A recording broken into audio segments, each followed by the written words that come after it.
Hi guys, good morning. Day off na naman natin ngayon at ngayon ang pag-uusapan natin, meron ako nabasa kahapon. Kahapon ba yun? Kagabi. Ayan, TikTok tungkol dito ha. Ayan, pakinggan nyo. Kaya naman talagang ito ang pananaw ko dito eh. Pero basahin muna natin itong sinasabi niya. Sabi niya ganito. Asawa ko na ayaw akong bigyan ng pera. Kaya kumuha ako at nalaman niya. Simula nang nagkaanak kami ng asawa ko, sinacrifice ko yung work ko kahit maganda na sana position ko noon para makapag-focus, mag-alaga ng anak. Asawa ko nagbibigay sa akin kada sinasahod niya. Sinsenas at katapusan magbigay, okay? Binabudget ko sa bahay at sa bata. Saktuhan lang minsan, nagkukulang pa nga. 3 taon na yung anak ko at never akong nakabili ng bagong damit. Sapatos. Magpamper ng sarili. Kasi wala akong pera.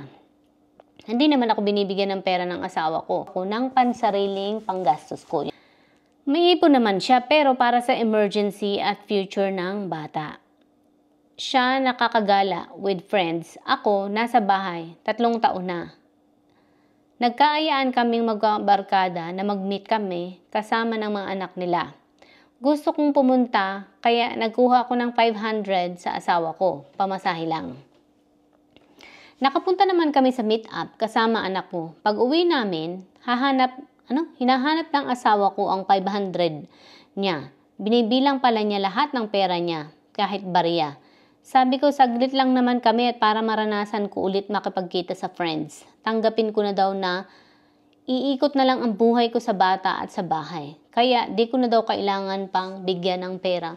Ay, sohos, Ginoo. Oh my God, anong klaseng pananaw iyan ng mga lalaki. Kaya nga ito mga girls ha, sinasabi ko sa inyo na talagang pipiliin nyo kung sino yung mga papangasawa ninyo, okay? Pipiliin nyo yung lalaking makakasama nyo sa panghabang buhay dahil ang gagawin nyo ay isang malaking desisyon, okay? Sa pag nag-asawa kayo, isang malaking desisyon yan at ito ay isang lifetime, okay? Na pananagutan kung yan ang pipiliin mo sa buhay, okay? Bago ka pumasok sa isang malaking responsibilidad, sa isang relasyon, kahit babae ka pa, okay? Hindi lang porket tayo ay babae, sa bahay na lang iikot ang ating buhay, sa bahay at sa mga anak na lang iikot ang ating buhay. No, hindi lang ganun ang buhay. Marami pa rin tayong iikutan sa buhay, okay? Kaya nga ito yung lagi kong sinasabi sa mga kababaihan, okay? Hindi sa pag-aasawa lang umiikot ang mundo, ang buhay, okay? Marami pang iba, okay? Kaya nga sabi ko kahit babae ka, hindi lang din ito para sa babae at para na rin sa lalaki ito, okay? Para na din ito sa lahat. Na ikaw ay maging, anong tawag dito? Na bilang individual na tao, ikaw ay maging, anong tawag dito? Punuan mo yung sarili mong mga pangangailangan muna, okay? Enjoyin mo muna yung kabataan mo. Enjoyin mo muna ang buhay. Tapusin mo muna yung mga dapat mong tapusin na pinasok sa buhay, okay? Kung ikaw ay halimbawa nag-aaral, tapusin mo muna yan. Napakalaki ng magiging tulong nito na makatapos ka ng pag-aaral para yun ang maging sandata mo, weapon sa iyong pamumuhay. Dahil sinasabi ko nga sa inyo na ang pamumuhay, yan ay panghabang buhay na kagastusan. Panghabang buhay na susustentuhan mo ang mga sarili mong pangangailangan, okay? Hindi matatapos yan, hindi mawawala yan. Kahit mag-asawa ka pa, mag-anak ka pa, mamuhay ng sayo, tumanda ka, magretiro na sa pagtatrabaho, kagastusan ay laging nandiyan pa rin. Hindi yan matatapos.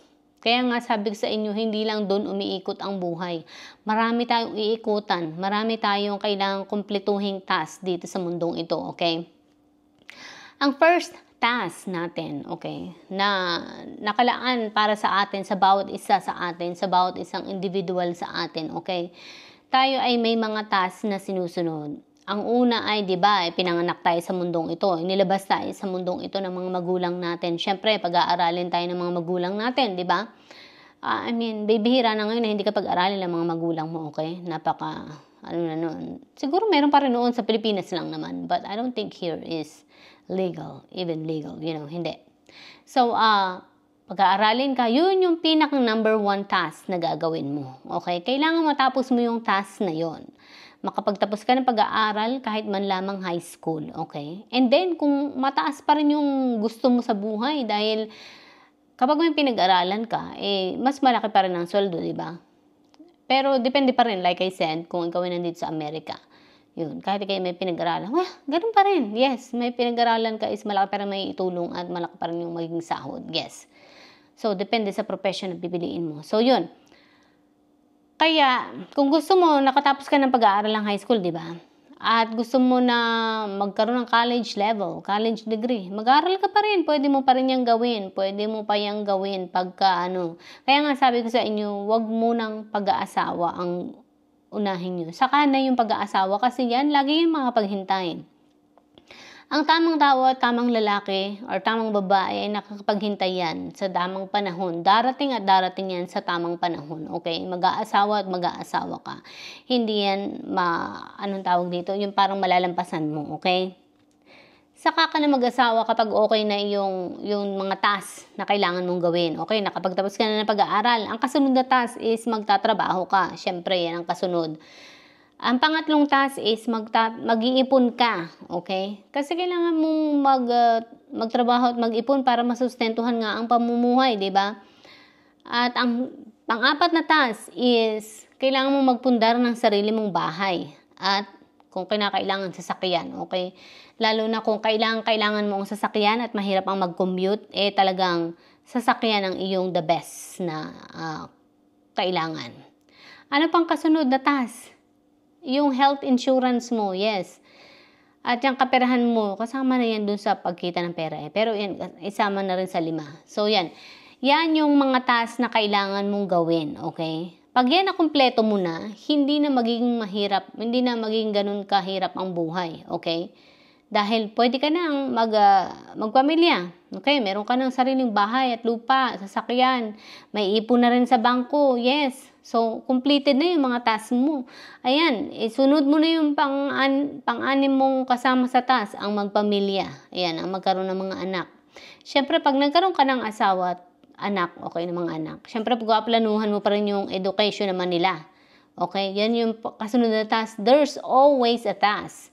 There's always a level in every task na ginagawa natin sa buhay natin. Okay, yun ang hindi naiisip ng marami. Okay, dahil ganito mangyayari sa'yo. Kapag hindi mo natapos yung mga task na dumating sa buhay mo or nakaatang sa buhay mo, tapos nagdagdag ka na naman ng mga panibagong problema sa buhay mo, yung mga task na yun is madadagdagan. So, dadami lalo yung trabaho mo sa buhay. Dadami lalo yung mga problema mo sa buhay.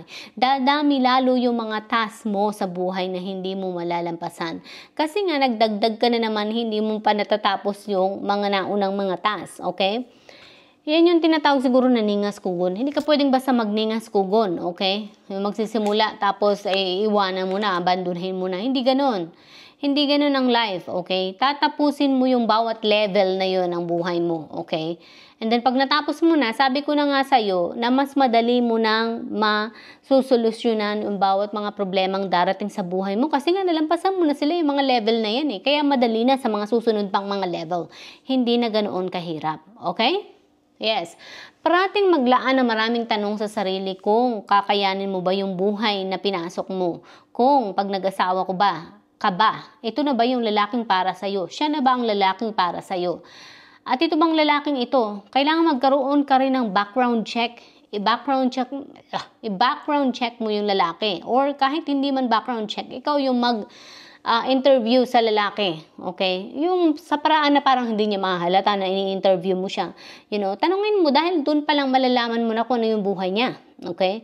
Pero kapag hindi mo ginawa yun, bigla ka na nang pumasok, ay naku, talagang, sabi ko sa iyo, wrong move, wrong decisions in life. And there you go, magkakamali ka and hindi mo matatakasan yung problemang papasukin mo. Okay? Kaya sabi ko sa inyo, maging marunong talaga sa buhay. Maging mapagmasid, maging marunong, maging aware ka sa lahat ng mga nangyayari sa buhay mo. Okay?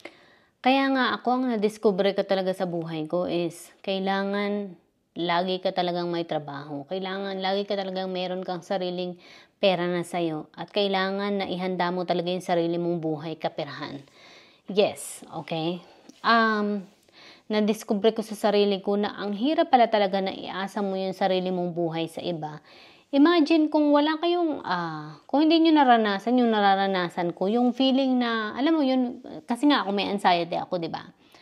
So, yung feeling na kapag wala akong pera, tapos manghihingi ako ng pera dun sa tao, napakahirap nun para sa akin. Naranasan ko yan. Yung parang nandun yung hiya mo na manghingi ng pera. Kasi nga, personal na buhay mo yun personal na bagay mo yun, di ba? Yung halimbawa, gusto mong bumili ng napkin, pero wala kang pambili ng napkin, Diyos ko nakakahiya, pahingi naman ako ng pera pambili ng napkin, di ba? Alam mo yun, gaano kahirap para sa iyo yun, kung hindi ka nahihirapan ng ganong buhay.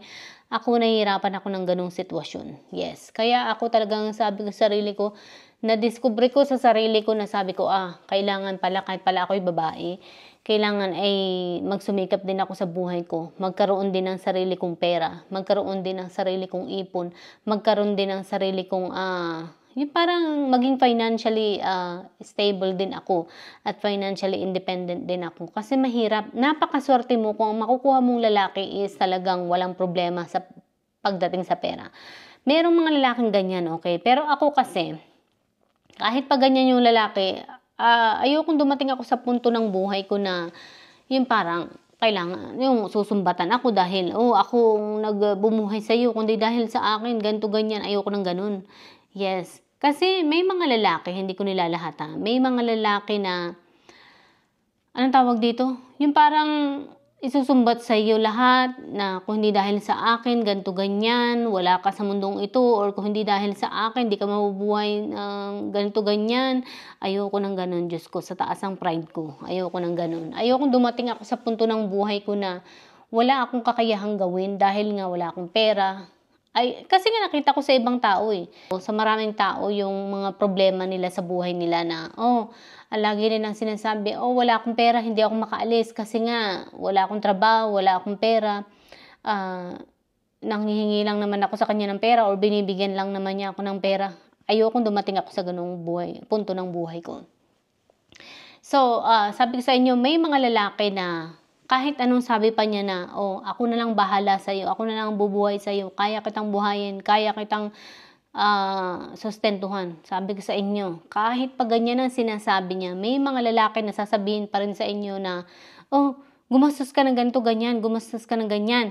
Saan galing ang ginastos mo, anong binili mo, anong pinagkagastusan mo, yung mga ganun, ayaw ko ng ganun. Kaya nga talagang ako ay nagsumikap sa buhay ko, nagtrabaho ako, nag-ipon ng sarili kong pera, at anong tawag dito? Pinilit ko talaga na buuin ang kaperahan ko dahil nandun yung seguridad ng buhay Kapag meron kang sarili mong pera, meron kang ipon na sa'yo, makakaya mong harapin yung buhay Makakaya mo na kahit walang tutulong sa'yo, mabubuhay ka. Kasi meron kang backup, meron kang pagkukunan. Pero kung wala, sabi ko sa inyo, mas magiging mahirap yung pag-ikot ng buhay nyo. Yun. Kaya sa mga babae, kung meron kayong paraan para kumita ng pera, kumita kayo ng pera, okay? Na sarili nyong pera, mag-ipon kayo. Yes, kasi napakahalaga niyan sa buhay nyo. Lalo na kapag kayo ay tumanda na, okay? Kapag kayo tumigil na sa pagtatrabaho, kakailanganin nyo pa rin ng pera. Huwag nyo sasabihin na hindi nyo kakailanganin ng pera dahil kakailanganin nyo pa rin yan.